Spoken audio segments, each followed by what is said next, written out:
ਪਤਨੀ ਦੇ ਮਰਨ ਤੋਂ ਬਾਅਦ ਕਮਲ ਦੇ ਪਿਓ ਨੇ ਦੂਜਾ ਵਿਆਹ ਕਰਵਾ ਲਿਆ। ਉਸਦੀ ਮਤਰੇਈ ਮਾਂ ਦੇ 2 ਬੇਟੀਆਂ ਪੈਦਾ ਹੋਈਆਂ। ਮਤਰੇਈ ਮਾਂ ਨੇ ਕਮਲ ਨੂੰ ਨੌਕਰਾਨੀ ਬਣਾ ਕੇ ਰੱਖ ਲਿਆ।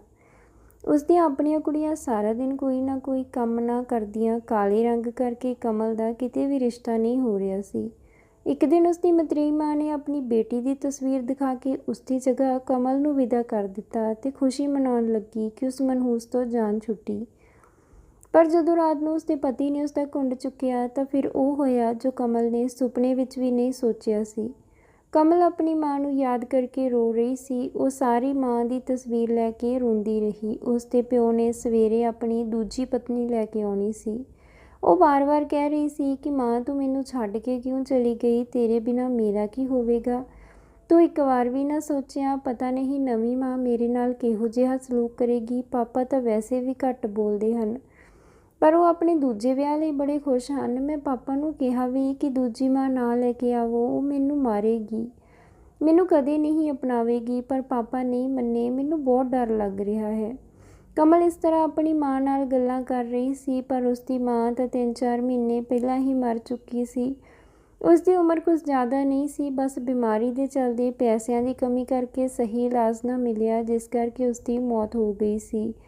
ਉਸਦੇ ਪਿਤਾ ਨੂੰ ਵੀ ਉਸਦੀ ਕੁਝ ਖਾਸ ਪਰਵਾਹ ਨਹੀਂ ਸੀ। ਕੁਝ ਮਹੀਨਿਆਂ ਬਾਅਦ ਹੀ ਉਹ ਦੂਜੇ ਵਿਆਹ ਲਈ ਤਿਆਰ ਹੋ ਗਿਆ। ਕਮਲ ਦੀ ਉਮਰ 14-15 ਸਾਲ ਦੀ ਸੀ।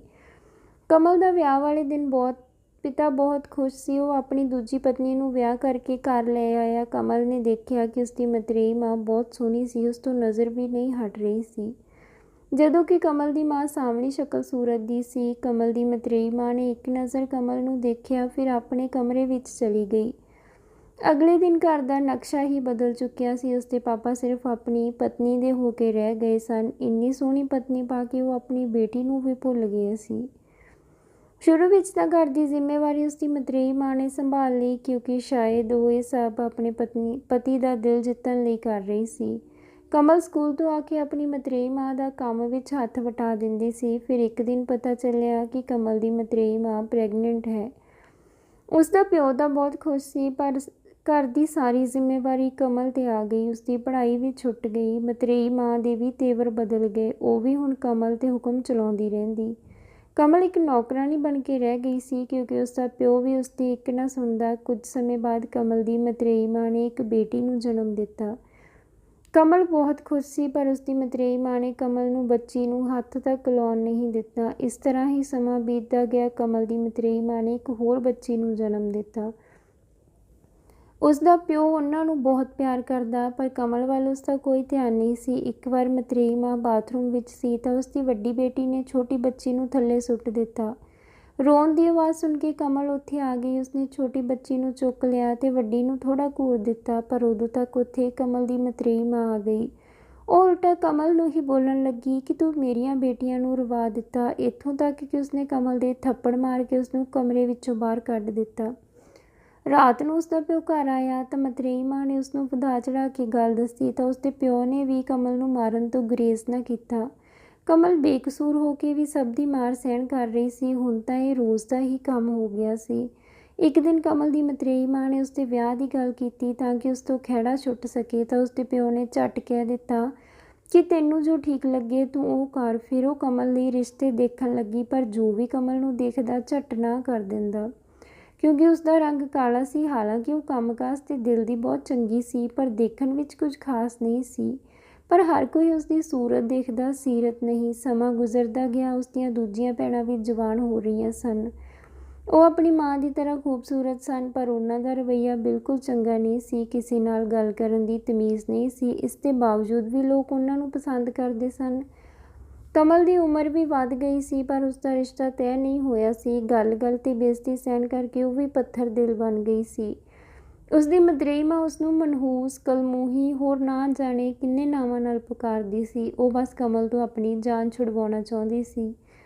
ਫਿਰ ਇੱਕ ਦਿਨ ਉਸਨੇ ਕਿਹਾ ਕਿ ਮੈਂ ਆਪਣੀ ਵੱਡੀ ਬੇਟੀ ਦਾ ਰਿਸ਼ਤਾ ਕਰਨਾ ਹੈ। ਮੁੰਡੇ ਵਾਲਿਆਂ ਨੇ ਵੱਡੀ ਬੇਟੀ ਦੀ ਤਸਵੀਰ ਦੇਖ ਕੇ ਝੱਟ ਹਾਂ ਕਰ ਦਿੱਤੀ। ਵਿਆਹ ਤੋਂ ਪਹਿਲਾਂ ਸਾਰੀਆਂ ਰਸਮਾਂ ਉਸਨੇ ਆਪਣੀ ਵੱਡੀ ਧੀ ਨਾਲ ਨਿਭਾਈਆਂ। ਜਦੋਂ ਵਿਆਹ ਦਾ ਸਮਾਂ ਆਇਆ ਤਾਂ ਕਮਲ ਨੂੰ ਦੁਲਹਨ ਬਣਾ ਕੇ ਬਿਠਾ ਦਿੱਤਾ ਗਿਆ। ਕਮਲ ਬਹੁਤ ਡਰ ਗਈ ਸੀ। ਉਸਨੇ ਮਤਰੇਈ ਮਾਂ ਨੂੰ ਅਜਿਹਾ ਕਰਨ ਤੋਂ ਰੋਕਿਆ ਵੀ, ਪਰ ਉਹ ਨਾ ਮੰਨੀ। ਕਮਲ ਨੇ ਕਿਹਾ ਵੀ ਕਿ ਜਦੋਂ ਸਸੁਰਾਲ ਵਾਲੇ ਭੈਣ ਦੀ ਜਗ੍ਹਾ 'ਤੇ ਮੈਨੂੰ ਦੇਖਣਗੇ ਤਾਂ ਪਤਾ ਨਹੀਂ ਮੇਰੇ ਨਾਲ ਕੀ ਕਰਨਗੇ। ਮਤਰੇਈ ਮਾਂ ਕਹਿਣ ਲੱਗੀ ਕਿ ਮੈਨੂੰ ਇਸ ਬਾਰੇ ਕੁਝ ਨਹੀਂ ਪਤਾ, ਮੇਰੇ ਲਈ ਤਾਂ ਤੂੰ ਬਸ ਇਸ ਘਰ ਵਿੱਚੋਂ ਬਾਹਰ ਜਾਣੀ ਚਾਹੀਦੀ ਹੈ। ਉਸ ਤੋਂ ਬਾਅਦ ਜਿਵੇਂ ਜਾਂ ਮਰੇ ਮੈਨੂੰ ਕੋਈ ਫਰਕ ਨਹੀਂ। ਘੁੰਡ ਵਿੱਚ ਹੀ ਵਿਆਹ ਕਰ ਦਿੱਤਾ ਗਿਆ। ਸਸੁਰਾਲ ਵਾਲਿਆਂ ਨੇ ਚਿਹਰਾ ਦੇਖਣ ਲਈ ਕਿਹਾ ਵੀ, ਪਰ ਰਿਵਾਜ਼ ਦੇ ਨਾਂ 'ਤੇ ਉਹਨਾਂ ਨੂੰ ਮਨਾ ਕਰ ਦਿੱਤਾ ਗਿਆ।